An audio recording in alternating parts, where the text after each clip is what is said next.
हरे Krishna everyone. हम सुबह की क्लास में श्री ललित माधव नाम को पढ़ रहे हैं, जो कि श्रील रूप गोस्वामी जी की रचना है। इसमें अब तक पढ़ते पढ़ते हमने सुना कि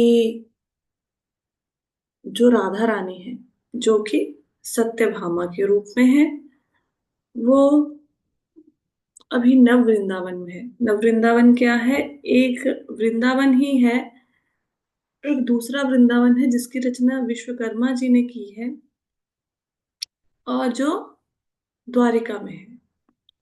वहां पे राधा रानी पहुंचती हैं जब सत्यभामा के रूप में, तो वहां पे ठहरती हैं। और जो रुक्मिणी है वो चंद्रावली के रूप में है, वो अपने महलों में है। जो विश्वकर्मा होते हैं वो दो ड्रेसेस बनाते हैं, वस्त्रों का निर्माण करते हैं, एक नीले और एक लाल रंग के। उनमें से जो लाल रंग के वस्त्र होते हैं वो रुक्मिणी जी के लिए हैं, और जो नीले रंग के वस्त्र हैं वो सत्यभामा के लिए है। लेकिन जो माधवी होती है, अ, रुक्मिणी जी की सखी या उनकी सिपाही समझ लो, हमेशा उनके साथ साथ होती है रुक्मिणी के। तो वो क्या करती है, वो चेंज कर देती है वस्त्रों को। उनको लगता है सत्यभामा के वस्त्र ज्यादा सुंदर बनाए होंगे विश्वकर्मा ने, तो सत्यभामा के वस्त्र जो कि नीले रंग के हैं वो रुक्मिणी जी को दे देती हैं, और रुक्मिणी की जी के वस्त्र जो कि लाल रंग के हैं वो सत्यभामा को दे देती हैं। और भगवान कृष्ण वहां पहुंचते हैं नव वृंदावन में, और वहां पे उनको राधा रानी जी मिलती हैं। सडनली दोनों को लगता है कि यहाँ पे शायद रुक्मिणी आ रही हैं, तो डर के मारे अलग अलग दिशाओं में छुप जाते हैं। तो राधा रानी एक गुफा में पहुंच जाती हैं। तो माधवी जो होती है उन वस्त्रों को अ, अपनी एक उनकी सखी होती है उसके हाथ भेजते हैं, अ, सत्यभामा के लिए। तो वो वहां पे पहुंचती है नव वृंदावन में, देखती है राधा रानी के वस्त्र गीले हो गए हैं और वो गुफा में है। तो राधा रानी से पूछती हैं कि ये वस्त्र कैसे गीले हो गए। तो राधा रानी कहती हैं कि यहाँ पे पानी था, लेकिन मुझे लगा कि भूमि है तो मैंने पैर रख दिया तो मेरे वस्त्र गीले हो गए। तो राधा रानी को वस्त्र चेंज करने के लिए दे देती हैं। राधा रानी अब रेड कलर के वस्त्रों में आ गई हैं, जो कि बेसिकली रुक्मिणी जी पहनती हैं। और वो देखती हैं गुफा में बहुत सुंदर सुंदर चित्र होते हैं। तो सखी को कहते हैं कि आप कोई रोशनी का प्रबंध करो, क्योंकि मुझे इन चित्रों को देखना है। तो वो जाती है दासी और वो मिलती है भगवान कृष्ण से, और उनको कहती है कि यहाँ पे आप राधा रानी को ढूंढ रहे हो, और ये बात जाके मैं रुक्मणी जी को बता दूंगी। तो भगवान कहते हैं कि ये बात मत बताना। तो वो शर्त रखती है कि अगर आप मेरे साथ चलोगे, क्योंकि मेरी एक सखी है, वो मतलब सखी नहीं, मैं उनकी आराधना करती हूँ, उनको प्रकाश की जरूरत है, आपने कौस्तुभ मणि धारण की हुई है, अगर गुफा में चलोगे मेरे साथ तो मैं रुक्मणी जी को नहीं बताऊंगी। तो दोनों गुफा में चले जाते हैं। वहां पे जाके भगवान देखते हैं राधा रानी को। तो वहां पे गुफा में चित्रों को देखते हैं राधा रानी के साथ। एक एक चित्र का वर्णन करते हैं, अलग अलग प्रकार के चित्र हैं। अ, भगवान कृष्ण का जन्म उत्सव हो रहा है नंद महाराज के यहाँ पे, उसका चित्र है। पूतना वध का चित्र है, पूतना को मारा। उसके बाद चित्र आया कि भगवान कैसे माँ यशोदा को परेशान कर रहे हैं, और कैसे माता ने उनको पोखली से बांध दिया है, और भगवान ने कैसे यमला अर्जुन वृक्षों का उद्धार किया, उसका चित्र आता है। फिर आता है चित्र कि कैसे भगवान ने अलग अलग राक्षसों को मारा, अघासुर को मारा जो कि अजगर के रूप में था, वो चित्र आता है। फिर भगवान ने कैसे आ, गोपियों के साथ रास रचाया, उनके वस्त्रों का हरण किया, ग्वालों के साथ कैसे गैया चराते थे, ऐसे सब लीलाओं का वर्णन आता है उस गुफा में। हम लास्ट क्लास को रिकॉर्ड करना भूल गए, तो उसमें लीलाओं का वर्णन था। बेसिकली सारी लीलाएं भगवान कृष्ण के बचपन से संबंधित होती हैं। तो करते करते वो एक चित्र पे पहुंचते हैं जहाँ पे क्रूर लेके जा रहे हैं भगवान को मथुरा। उस चित्र को देखकर राधा रानी आ, बेहोश हो जाती हैं, मूर्छित हो जाती हैं। उनको लगता है कि सच में क्रूर आ गए हैं और भगवान कृष्ण को साथ में ले जाएंगे। तो फिर भगवान कृष्ण उनकी मूर्छा को दूर करते हैं। फिर आगे के चित्रों का वर्णन है जिसमें भगवान ने कंस का वध किया। इन सारे चित्रों का वर्णन आता है। इतने में क्या होता है कि वहां पे, यहाँ तक हम लोगों ने कर ली थी कथा, इन लीलाओं का वर्णन हम लोगों ने सुन लिया था। तो अब क्या होता है आगे जाके, वहां पर चंद्रावली आ जाती है। चंद्रावली कौन? राधा रानी वहां पे पहुंच जाती है। और नववृंदा देवी देखती हैं कि ये कैसे यहाँ पे आ गई हैं। उनको समझ नहीं आता। और चंद्रावली ने वस्त्र कौन से धारण किए हुए हैं? नीले रंग के, वो जो राधा रानी जी के लिए विश्वकर्मा ने भेजे थे। तो चंद्रावली देखती हैं कि चंद्रावली वहां पे पहुंचती कैसे हैं। चंद्रावली को भगवान कृष्ण बोल के आते हैं कि मैं किसी तपस्विनी को दर्शन देने जा रहा हूँ। कहीं कहीं पे ये वर्णन है कि भगवान बोल के आते हैं। एक दो मैंने जो पढ़े नाटक, क्योंकि मेरे पास जो बुक है जिसमें से हम इसको नाटक को पढ़ रहे हैं वो श्री श्याम दास जी द्वारा रचित है। और जब हम लोग नेट पे थोड़ा सर्च करते हैं वहां पे कथा ऐसे दी हुई है कि भगवान ये बोल के आए रुक्मिणी जी के पास से कि मैं ब्रह्मलोक में ब्रह्मा जी को मिलने जा रहा हूँ। तो ऐसे वो अ, लेकिन आगे नव वृंदावन में ब्रह्मा जी से मिलने नहीं गए। तो रुक्मिणी जी को पीछे से भगवान की याद आ रही थी, तो उन्होंने सोचा कि चलो नव वृंदावन में चलते हैं, वहां पे जाके थोड़ा मन बहल जाएगा, भगवान की जो इतनी याद आ रही है उससे, विरह से थोड़ा सा शांति मिलेगी उनको। तो नव वृंदावन में आ गई। तो यहाँ पे आके वो कहती माधवी को कि ये जो भगवान है ये गए हुए हैं वहां पे मिलने ब्रह्मा जी को, और मेरा मन नहीं लग रहा। तो माधवी कहती हैं रुक्मणी जी को कि मुझे तो ऐसा लग रहा है कि भगवान किसी से मिलने गए ही नहीं। क्यों? तो माधवी कहती है कि देखो यहाँ पे ना सुर सुगंधिक फूलों की माला की गंध आ रही है। आपको बताया था ना कि भगवान सुर सुगंधिक फूलों की माला पहनते हैं जो कि स्वर्ग से आते हैं। तो उस माला की खुशबू आ रही थी। तो वो कहते हैं कि मुझे ऐसे लगता है कि भगवान आसपास ही कहीं है, भगवान गए ही नहीं कहीं पे। तो रुक्मणी जी कहती हैं कि मुझे भी ऐसा ही लगता है कि भगवान आसपास ही कहीं पे हैं, क्योंकि खुशबू तो मुझे भी आ रही है। तो एकदम से उनकी दृष्टि जाती है अपने आ, वस्त्रों पे जाती है, रुक्मणी जी की दृष्टि। तो वो देखती हैं कि ये तो सत्यभामा इन वस्त्रों को पहनती है नीले रंग के। मैं मैंने ये वस्त्र कैसे पहन लिए, क्योंकि वो पिटारियां बदल दी थी ना माधवी ने। तो कहते कि मैंने ये सत्यभामा वाले वस्त्र क्यों पहने हुए हैं, तो उनको समझ नहीं आता। तो माधवी ना ऐसे माधवी को पता होता है कि पिटारियां तो मैंने ही बदली हैं, लेकिन माधवी ना ऐसे ही झूठ मूठ कह देती है कि मेरे से ना गलती हो गई, पिटारी बदली तो जानबूझ के थी, लेकिन कह देती है कि मेरे से भूल होगी, मैंने गलती से आपके वस्त्र उसको दे दिए सत्यभामा को, और सत्यभामा के वस्त्र आपको दे दिए। ये मैंने ना गलती से, ऐसा हो गया मेरे से। ठीक है। तो आगे कहती हैं फिर वो ढूंढते हैं भगवान कृष्ण को यहाँ पे। हम्म अब भगवान कृष्ण देखते हैं। अब नववृंदा कहती हैं कि भाई ये क्या हुआ, ये राधा रानी का वेश धारण करके रुक्मिणी यहाँ से कैसे आ गई। और क्योंकि रुक्मिणी जी ने नीले रंग के वस्त्र पहने हुए थे, तो भगवान कृष्ण को लगा कि वहां पे राधा रानी आ गई हैं। क्योंकि वस्त्र वैसे पहने हुए हैं। तो कहते हैं राधा रानी यहाँ पे कैसे आ गई।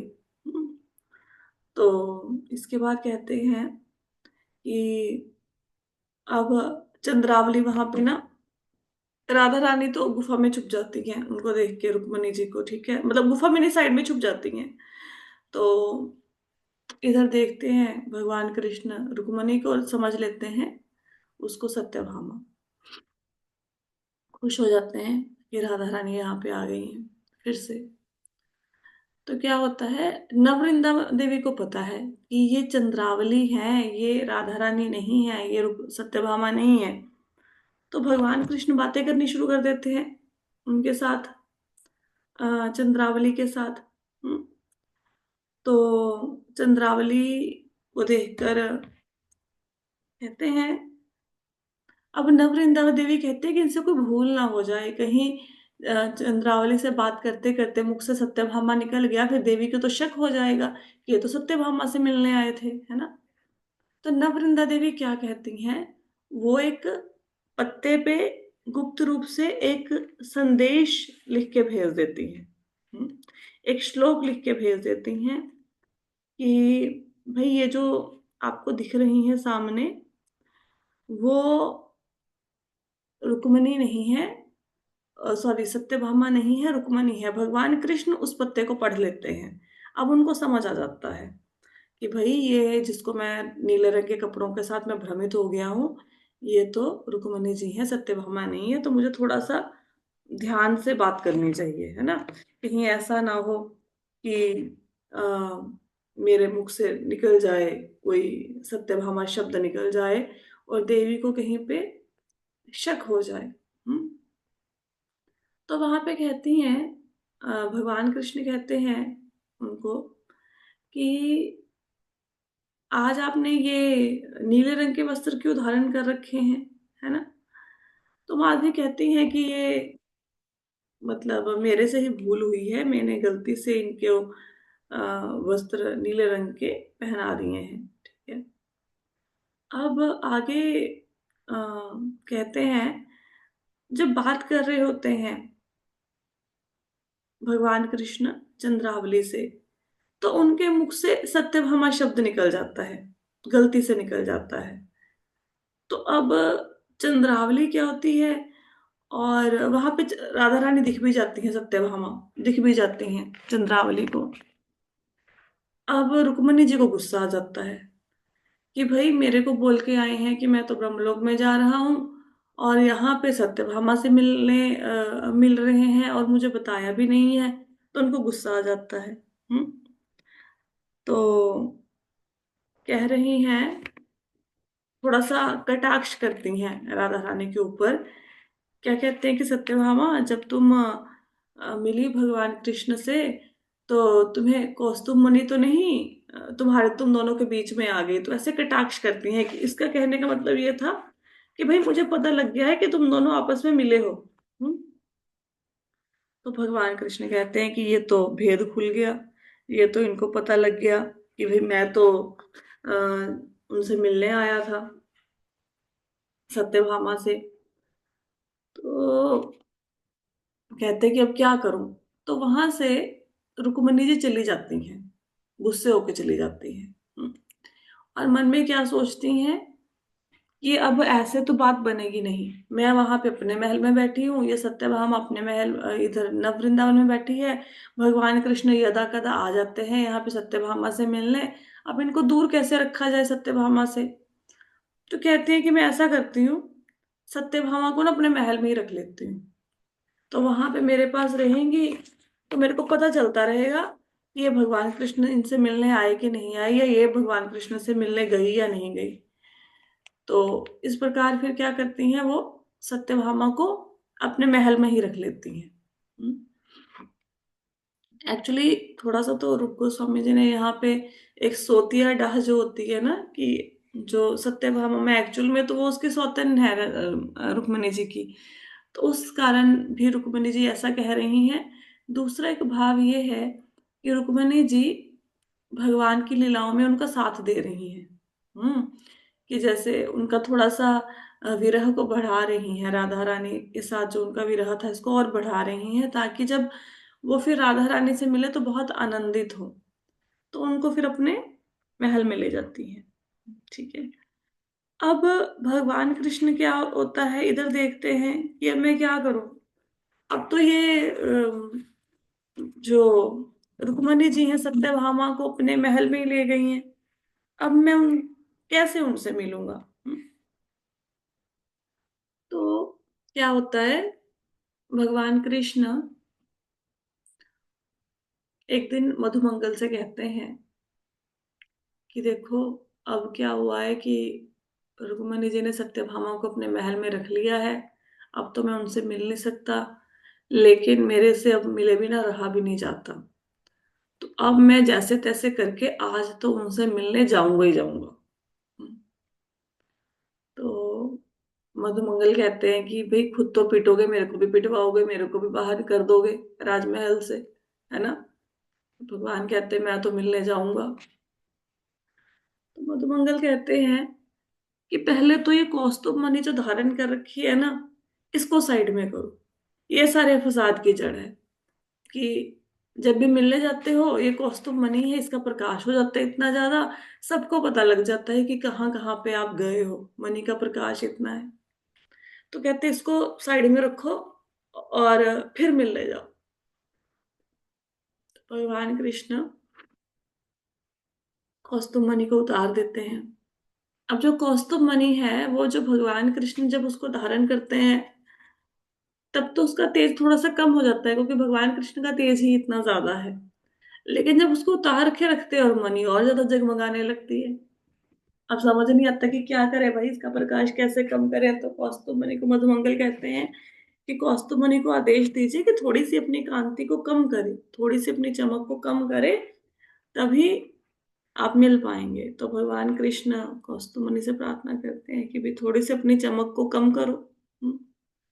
जब ऐसा कहते हैं तो चमक और ज्यादा हो जाती है कौस्तुभ मणि की, और ज्यादा प्रकाश वहां पे फैल जाता है। तो भगवान कृष्ण कहते हैं ये क्या हो रहा है, मैं कम करने के लिए बोल रहा हूँ और मणि की चमक तो बढ़ती जा रही है। इतने में वो देखते हैं कि एक दासी वहां पे आ रही है। एक मणि के साथ। ये जो मणि की सुगंध ज्यादा हुई ना,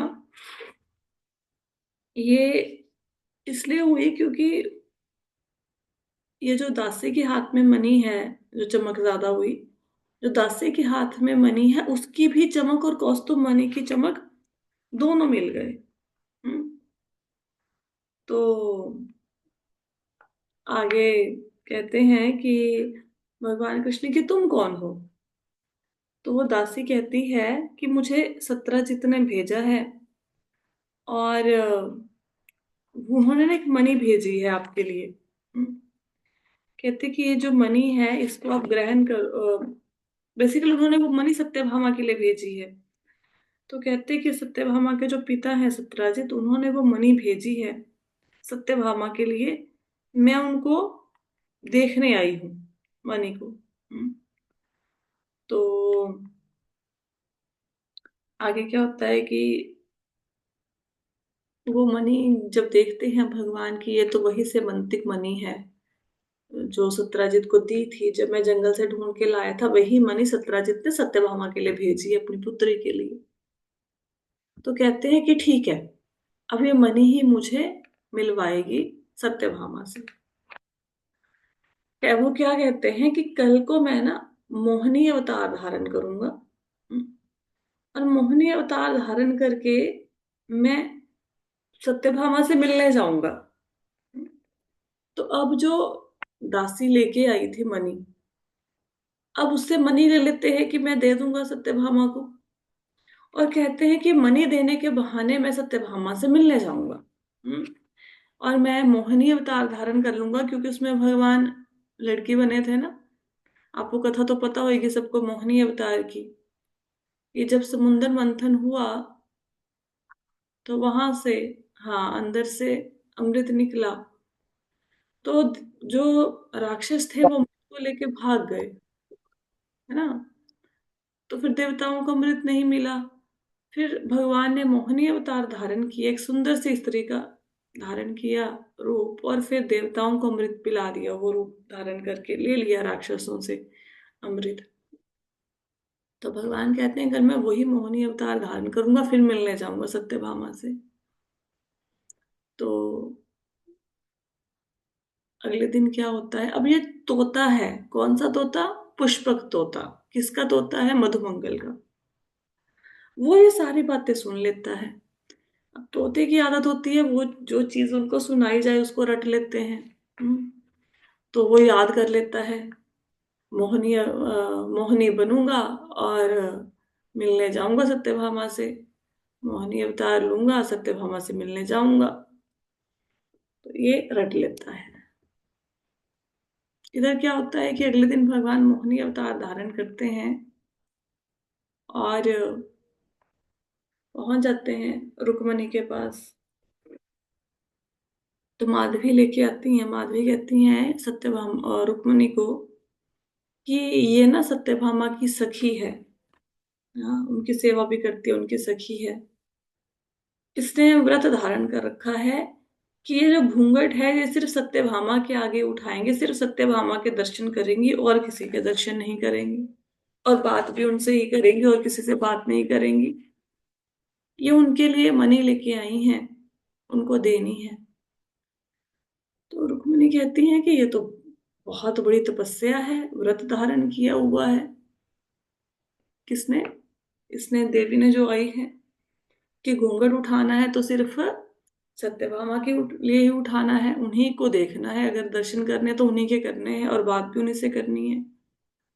तो सत्यभामा को बुलाती हैं और कहती हैं कि ये आपसे मिलने आई हैं देवी। का नाम शायद पिंगला होता है, अभी आएगा जाके आगे नाम। ये आपसे मिलने आई हैं और ये कह रही हैं कि सिर्फ आपसे ही बात करेंगी, आपके सामने ही घूंघट उठाएंगी। तो आप लेके जाओ इनको अंदर महलों में और बात करो इनसे, आपके लिए मनी लेके आई हैं। तो सत्यभामा के साथ दासी को भेज देते हैं। अब वो कौन है दासी, वो सखी कौन है? वो भगवान कृष्ण है, भेष बदल के आए हैं। भगवान कृष्ण पहुंच जाते हैं सत्यभामा के पास। जब घूंघट उठाते हैं तो राधा रानी जो सत्यभामा के रूप में वो देखती हैं कि भगवान कृष्ण हैं, बहुत आनंदित होती हैं भगवान कृष्ण को देखकर। और अभी भगवान कृष्ण और राधा रानी बात कर रहे होते हैं और भगवान कृष्ण राधा रानी को वो स्यमंतक मणि जो होती है वो पहना देते हैं। ठीक है। अब सूर्यदेव ने क्या भविष्यवाणी की थी कि जब ये समंतक मणि भगवान कृष्ण आपको पहनाएंगे, समंतक मणि आपको पुनः प्राप्त हो जाएगी, तब आपका मनोरथ सिद्ध हो जाएगा, मतलब तब आपको भगवान मिल जाएंगे। अब राधा रानी को समंतक मणि दोबारा से मिल चुकी है, मतलब अब उनको भगवान कृष्ण मिल जाएंगे। तो इधर रुक्मिणी जी अपना श्रृंगार कर रही होती है, वहां पे वो तोता आ जाता है। मोहिनी अवतार धारण करूंगा, सत्यभामा से मिलने जाऊंगा, मोहिनी अवतार धारण करूंगा, सत्यभामा से मिलने जाऊंगा। तो रुक्मिणी कहती है ये तोता क्या बोल रहा है बार बार। तो माधवी सुनती है और कहती है कि तो ये बोल रहा है कि मोहिनी अवतार धारण करूंगा, सत्यभामा से मिलने जाऊंगा। तो रुक्मिणी कहती है कि ये तो पक्का भगवान कृष्ण ने कहा होगा। उन्होंने कहा होगा कि मैं कल को मोहिनी अवतार धारण करूंगा और मिलने जाऊंगा सत्यभामा से, तो उन्हीं ने बोला होगा, वहीं से तोता सुन के आया है। तो फिर समझ जाती है कि ये जो घूंघट निकाल के आया था, आई थी सखी, वो कोई और नहीं थी, वो भगवान कृष्ण ही थे। तभी घूंघट निकाल रहा था, तभी बातें नहीं कर रहे थे। पहुंच जाती है महलों में माधवी को लेके।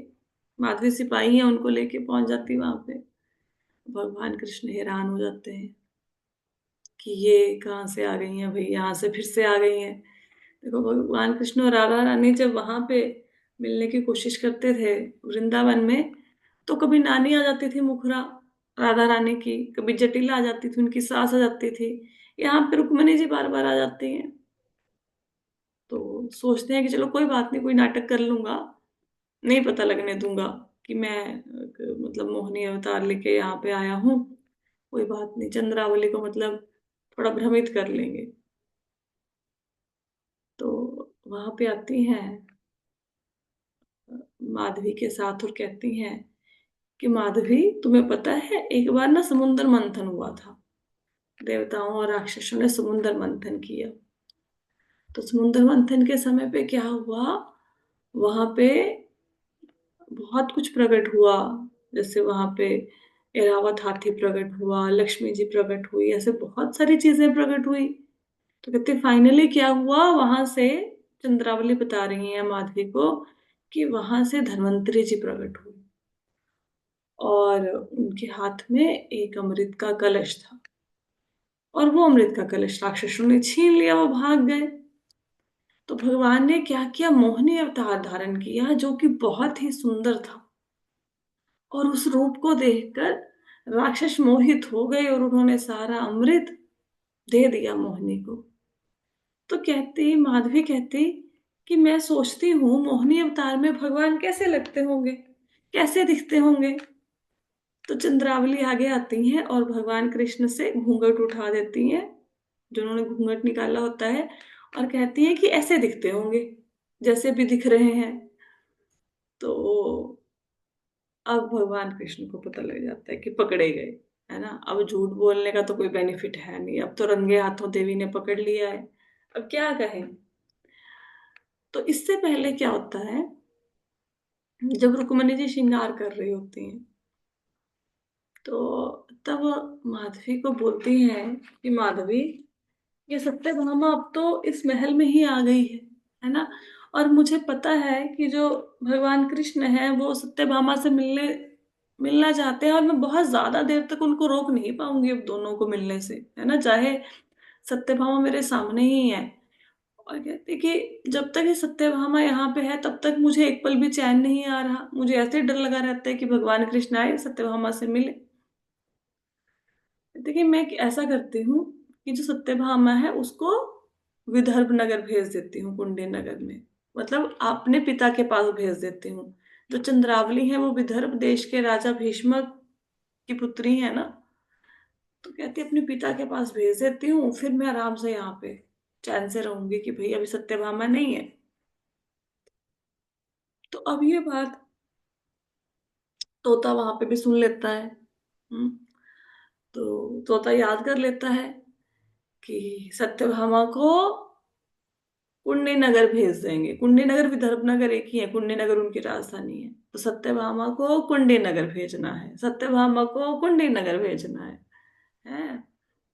और सत्यभामा जब तक है तब तक चैन नहीं है यहाँ पे, सत्यभामा को कुंडी नगर भेजना है। अब भगवान कृष्ण जब वहां पे खड़े होते हैं, राधा रानी है और चंद्रावली है वहां पे, तो इतने में क्या होता है कि तोता आता है। अब भगवान कृष्ण तो सोच रहे हैं कि मैं क्या करूं। इतने में तोता आता है और तोता कहता है जब तक सत्यभामा है मुझे चैन नहीं है, सत्यभामा को कुंडी नगर भेज देना है। भगवान कहते हैं क्या क्या कह रहा है ये तोता, क्या कह रहा है। तो फिर समझ आ जाता है उनको कि ये रुक्मणी ने बात कही होगी कि सत्यभामा को कुंडी नगर में भेज देते हैं। अब भगवान को भी ये सुन के थोड़ा गुस्सा आता है कि ऐसे कैसे किसी के आगे के बिना सत्यभामा को कुंडी नगर भेज देंगे, है ना। तो उधर जब राधा रानी इस बात को सुनते हुए, तीन चारों ही खड़े हैं ना, कृष्ण खड़े हैं वहां पे, राधा रानी खड़ी हैं, माधवी हैं, रुक्मणी है। तो राधा रानी देखती हैं कि देखो कितने पहरे लगाए जा रहे हैं मेरे ऊपर कि मैं कृष्ण से ना मिल पाऊं, और अब तो मेरे को जहां से भगाने की बात ही हो रही है कि उनको कुंडी नगर भेज देते हैं। तो वो सोचते हैं कि भाई जब वृंदावन में थे तब जटिला मुखरा ये नहीं मिलने देती थी मुझे कृष्ण से, अब भी मैं बेगानों के हाथ में कंट्रोल में हो गई हूँ। अब ये रुक्मिणी जी मुझे कृष्ण से नहीं मिलने देती, तो जब कृष्ण से मिलना ही नहीं है तो फिर इस देह का क्या करना है। फिर तो इस देह की कोई वैल्यू नहीं है, तो इस देह को खत्म कर देना चाहिए। तो राधा रानी वहां से चली जाती हैं और कहती हैं कि मैं जो कालिंदी है, कालिंदी जो छोटी जमुना वहां पे है ना वृंदावन में, है ना। तो कहती हैं कि मैं कालिंदी के अंदर कूद जाऊंगी, वहां पे बड़े बड़े सर्प हैं, वो मुझे काट लेंगे और मेरी मृत्यु हो जाएगी। और मुझे जीवित रहने का कोई अर्थ नहीं है अगर मुझे भगवान के दर्शन ही नहीं हो सकते तो वो वहां से चली जाती हैं। हम्म।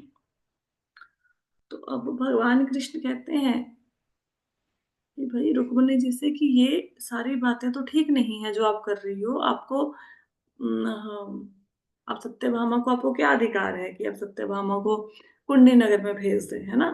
तुम्हें ऐसे नहीं करना चाहिए। तुम्हें नहीं पता कि ये जो तुम रुक्मिणी जी कहते हैं कि आपको नहीं पता कि आप चंद्रावली हो और ये सत्यभामा, ये राधा रानी है। तो ऐसे ही तो होता था वृंदावन में, मैं तुमसे भी मिलता था, मैं राधा रानी से भी मिलता था, है ना? तो ये बात तो गलत है कि अब तो आप बोलो कि भाई इन पे मेरा ही अधिकार है, मैं किसी और के साथ बांटूंगी नहीं। तो वहां पे मैं सारी गोपियों से मिलता था इसी प्रकार, यहाँ पे भी मिल रहा हूँ। मैं राधा रानी को कैसे छोड़ सकता हूँ, है ना? तो कहते हैं कि मैं तुम्हारा ही त्याग कर दूंगा। तो डर जाती है रुक्मिणी जी कि ये क्या बात बोल दी भगवान ने। और भगवान वहां से चले जाते हैं रुक्मिणी जी को छोड़कर। ठीक है, तो इससे आगे की कथा हम कल करेंगे। आज समय हो गया, थोड़ी लेट कथा शुरू हुई थी। मैं रिवाइज करवा देती हूँ कि आज की कथा में हम लोगों ने क्या किया। हम लोगों ने किया कि भाई रुक्मिणी जी नव वृंदावन में प्रवेश करती हैं और वहां पे उनको पता चलता है कि भगवान सत्यभामा से मिलने आए हुए हैं। वो सोचती हैं कि ऐसे तो मैं अपने महल में हूँ और सत्यभामा यहाँ पे हैं, तो ये छुप छुप के मिलते रहेंगे। तो सत्यभामा को अपने महल में ले जाती हूँ, वहां पे महल में ले जाती हैं और अपनी पहरेदारी में रख देती हैं। दिन रात नजर रखती हैं उनके ऊपर कि ये भगवान कृष्ण से ना मिले। तो भगवान कृष्ण देखते हैं कि मैं कैसे मिलूं सत्यभामा से। तो वो सलाह बना रहे होते हैं। इतने में वहां पे सत्यराजीत एक दासी को भेजते हैं जो कि मणि देकर के, ये मणि सत्यभामा को दे के आओ, उससे मंतक मणि। भगवान कृष्ण वो मणि ले लेते हैं और प्लानिंग करते हैं कि मोहिनी अवतार धारण करके कल ये मणि देने के बहाने मैं राधा रानी से, सत्यभामा से मिलूंगा। भगवान अगले दिन मोहिनी अवतार धारण, लेकिन ये बात तोता सुन लेता है। भगवान मोहिनी अवतार धारण करके जाते हैं रुक्मिणी के पास, उनको कहते हैं माधवी बताती है कि भाई ये सत्यभामा की फ्रेंड है, ये सत्यभामा को देखकर ही अपना घूंघट उतारेंगी और उनसे ही बात करेंगी। तो ये सोचकर रुक्मिणी जी की उनकी सखी आई हैं सत्यभामा की, कृष्णा को उनके पास भेज देती हैं सत्यभामा के पास। इधर तोता आकर रुक्मिणी जी को बता देता है कि भगवान मोहिनी अवतार में सत्यभामा से मिलने गए हैं। तो सत्यभामा रंगे हाथों पकड़ लेती हैं कि भगवान मोहिनी अवतार में कैसे लगते होंगे। तो घूंघट उठा के कहती हैं कि ऐसे लगते होंगे, तो पकड़े जाते हैं भगवान। तो राधा रानी कहती हैं कि अभी रुक्मिणी जी मेरे को और वो करेंगी, परेशान करेंगी कि भाई तुम फिर से भगवान कृष्ण से मिलने की तुमने कोशिश करी। तो और अब मैं क्या करूं, ऐसे रोज रोज के पहरे का मैं क्या करूं। तो फिर वहां से भागकर वो कालिंदी नगरी नदी में कूदने चली जाती हैं। और इधर भगवान कृष्ण रुक्मिणी को समझाते हैं कि वो ठीक नहीं कर रही हैं। तो भगवान कृष्ण भी पीछे पीछे जाते हैं उनके। ठीक है, अब इससे आगे की कथा का वर्णन हम कल करेंगे। कथा समझ में आ गई सबको? ठीक है, चलो फिर यहाँ पे कथा को विश्राम देते हैं। Thank you so much everyone for joining the session. Hare Krishna. Hare Krishna.